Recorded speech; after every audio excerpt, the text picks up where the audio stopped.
Dalam menentukan minat dan bakat, itu salah satu yang penting juga adalah ini yang paling penting. Motivasi lu tuh apa? Motivasi lu untuk ngambil jurusan ini apa, yang ini apa, dan yang itu apa. Kenapa motivasi itu penting?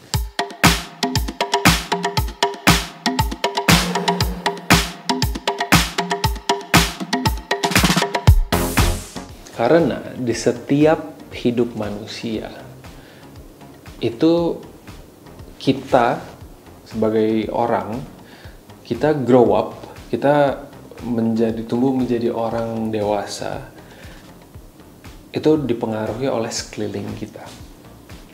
Yang paling utama adalah keluarga, yang kedua teman, dan yang orang-orang sekitar kita. Nah sekarang coba lu pikirin,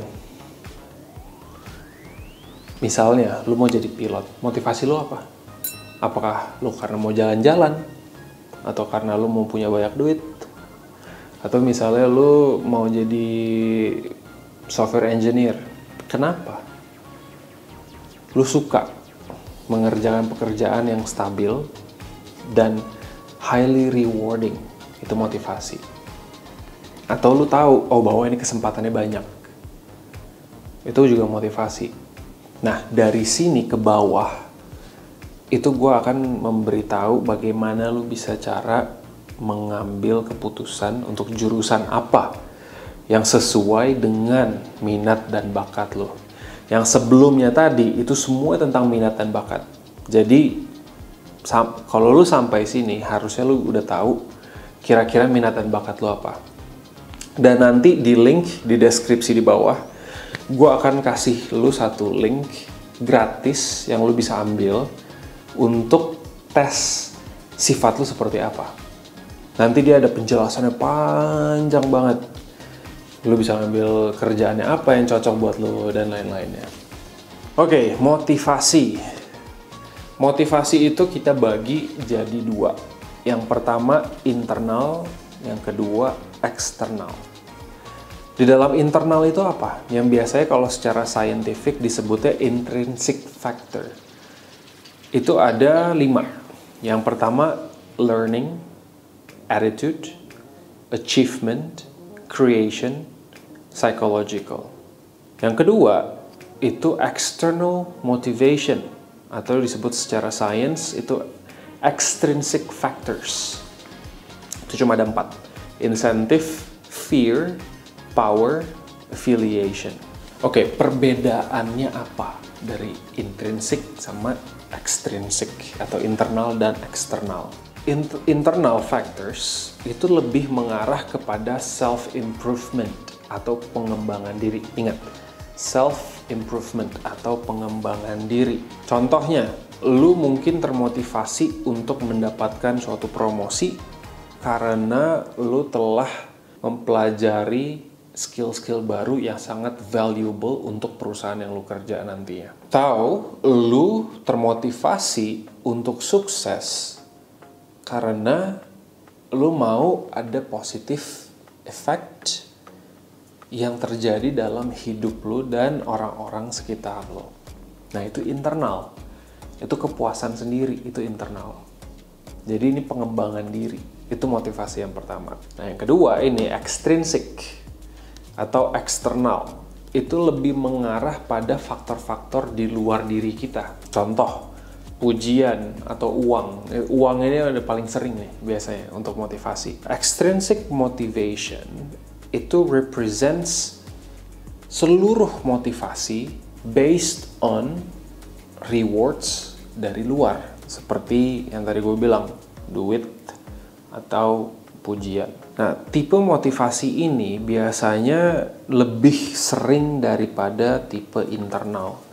Karena kita termotivasi untuk mengerjakan pekerjaan ini karena kita tahu nanti akan kita mendapatkan hal yang lain. Hal yang lebih rewarding untuk lu sendiri. Contohnya, lu yang kayak tadi lah, yang gue contohnya ngulang-ulang aja terus biar lu masuk. Lu mau jadi pilot karena lu tahu gaji gede. Itu motivasi karena uang, karena eksternal. Lain lagi ceritanya kalau misalnya Lu bilang, gua mau jadi pilot karena orang tua gua itu pilot, jadi gua mau ini menjadi turun-temurun. Nah, ini internal, ini dari diri lu sendiri. Atau bisa juga, ini contoh yang lebih ekstrim. Gua harus jadi pilot karena kalau nggak gua bakal ditendang dari rumah. Bisa aja. Dan banyak juga yang gue pernah dengar dan yang gue pernah alamin sendiri, dimana kebanyakan orang-orang atau anak-anak itu karena orang tuanya contohnya hukum, dia lawyer. Jadi mau nggak mau mereka harus ngambil hukum karena udah turun-temurun hukum, sedangkan mereka nggak mau.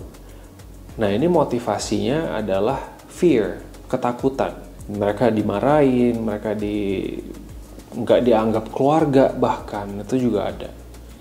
Jadi motivasi-motivasi ini sangat penting untuk menentukan jurusan lo. Sekarang kita ngelihat dari internal dulu. Internal kan tadi gue bilang ada 5. Yang pertama learning, itu pelajaran yang penting sehingga kamu termotivasi, kamu mau dipromosikan. Yang kedua attitude. Attitude ini apa yang orang lain rasakan atau berpikir, contohnya non-profit. Ini dari internal.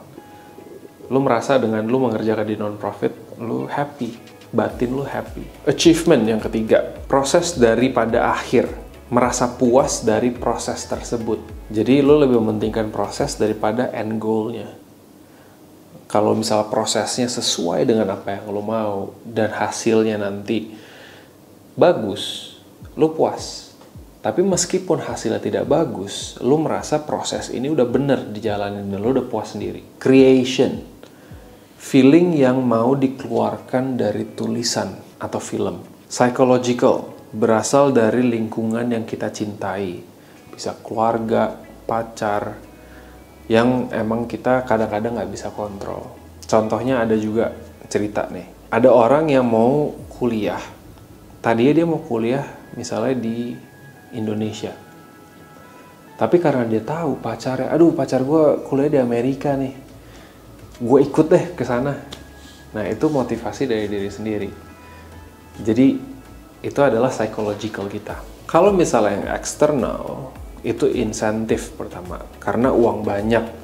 Dan ini sebenarnya bukan hal yang buruk loh. Terkadang achievement dan insentif itu bisa berbanding. Seperti contohnya, kalau misalnya kita merasa kita udah kerja keras banget, ya of course kita berharap untuk dipromosikan. Nah, dengan adanya promosi ini, itu target kita dipromosiin. Target. Dengan adanya target ini, dengan promosikan, of course, uang yang lo dapatkan akan lebih banyak. Yang kedua, fear, ketakutan yang tadi gue bilang.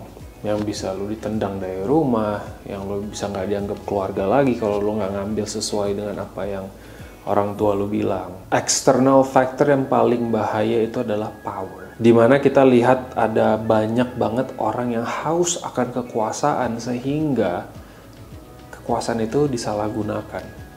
Memang ini salah satu motivasi, dan ini bisa baik untuk cita-cita lu, tapi jangan sampai dipersalahgunakan. Atau yang terakhir itu namanya affiliation, belonging atau acceptance dari orang lain. Yang nomor 4, talent versus dedication. Nah, dari mana antara lu di sini yang nonton yang bilang bahwa talent itu lebih penting daripada dedication? Coba komen di bawah biar kita bisa bahas nanti. Gue pengen lihat mana yang bilang lebih penting, talent atau dedication. Untuk contoh di sini, karena I love football, gue suka main bola, gue mencontohkan Cristiano Ronaldo sama Lionel Messi. Kenapa mereka?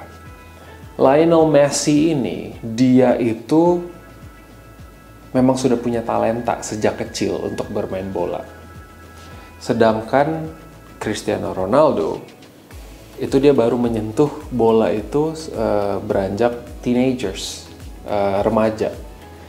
Nah, tapi meskipun Lionel Messi mempunyai talenta, tapi kalau nggak diasah percuma. Nah, sedangkan Cristiano Ronaldo, dia talentnya kecil, tapi dia dedikasi tinggi. Dia orang paling pertama yang datang ke lapangan setiap pagi, setiap hari untuk latihan. Itu dedikasinya tinggi. Nah, jadi kira-kira menurut lo, mana yang lebih penting? Karena banyak ada orang bilang, oh, gue gak punya talent ini, gue gak bakal bisa ngelakuin ini. Tapi ada sebaliknya, gue punya dedikasi tinggi, jadi gue bisa mengerjakan apa aja. Komen di bawah, kira-kira mana yang lebih penting buat lo. Nomor 5, lo harus bisa menjadi orang yang proaktif. Karena di dalam kedewasaan, ini adalah langkah pertama untuk menuju kesuksesan. Dan lo bisa lakukan ini sejak SMA. Lo bisa tanya ke guru BK, kuliah yang bagus untuk ini apa. Lo bisa tanya temen, lo bisa tanya temennya orang tua lo yang punya pengalaman juga. Lo harus bisa proaktif. Begitu juga untuk di perkuliahan. Again, gue bilang, ini adalah salah satu langkah untuk menuju kesuksesan. Karena di dalam kedewasaan, tidak akan ada satu orang pun yang dapat membantu lo kecuali diri lo sendiri.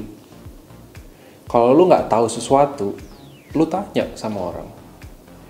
Nggak akan ada orang tiba-tiba kucuk-kucuk datang, oh lu nggak tahu ini ya, gue bantuin deh. Nggak mungkin. Jadi lu harus proaktif. Kalau lu nggak tahu, lu tanya. Misalnya lu main saham, cari informasinya. Lu tanya orang yang emang jago di main saham. Keenam, lu harus bisa menciptakan kesuksesan lu sendiri. Jangan pernah ngikutin orang.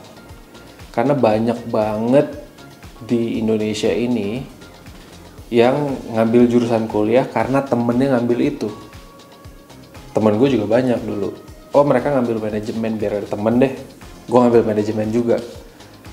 Atau, oh yang lain ngambil akuntansi. Ya udah deh, temen dekat gue ngambil akuntansi, gue mau juga. Jangan. Karena belum tentu lu mampu dan lu seneng ngerjainnya. Mungkin temen lu yang ngambil manajemen atau ngambil akuntansi itu memang mereka bener-bener suka dan mereka punya minatnya dan bakatnya di situ. Tapi kalau misalnya lu punya minat di teknik dan bakat lu juga di sana, ambil itu. Jangan lu ngambil akuntansi atau manajemen karena temen lu ngambil itu. Itu nggak bagus. Karena gua dulu temen deket gua ngambilnya berbeda-beda. Karena gue tahu gue mau ngambil apa. Jadi gue gak pernah ngikutin mereka. 7, yang terakhir adalah timeline. Lo harus bisa membuat timeline. Hari ini lo ngapain, minggu depan ngapain, bulan depan ngapain, setahun ini ngapain. Nah, lo harus cari tahu itu semua. Dan kalau lo udah buat timeline itu, you have to stick to it. Lo harus benar-benar ikutin timelinenya. Jadi sehingga lo tahu progresnya gimana, bagusnya gimana nanti ke depannya, dan lain-lain. Oke. Itu 7 kunci utama untuk menentukan minat dan bakat lu dan jurusan apa yang lu harus ambil sesuai dengan minat bakat lu. Nah, kalau lu ada pertanyaan atau lu mau komen apa, do it now. Oke, sesuai janji yang tadi gue ngomongin, Cari Kuliah sedang mengadakan lomba. Lombanya apa?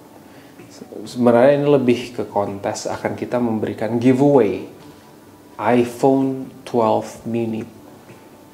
Nah, caranya gimana? Caranya gampang, cuma ada 2 syarat. Yang pertama, kita harus bisa mendapatkan 1.500 subscribers. Yang kedua, jangan private account lo. Ini caranya. Oke, caranya gampang banget. Yang pertama, klik ke kanan atas, biasanya gambar muka kamu, lalu ke settings, klik. Nah, di dalam settings itu kamu akan ngeliat seluruhnya. Ke privacy. Nah, di privacy itu ada di bawah tulis keep all my subscriptions private. Itu kamu off kan. Udah tahu kan caranya gimana? Sekarang lo harus share, like, dan subscribe video ini dan hit that bell supaya lo gak ketinggalan. Karena pada saat nanti kita mendapatkan 1.500, gue akan undi semua nama-nama subscribers kita. Jadi ingat, 1.500 dan jangan private account lo. Goodbye.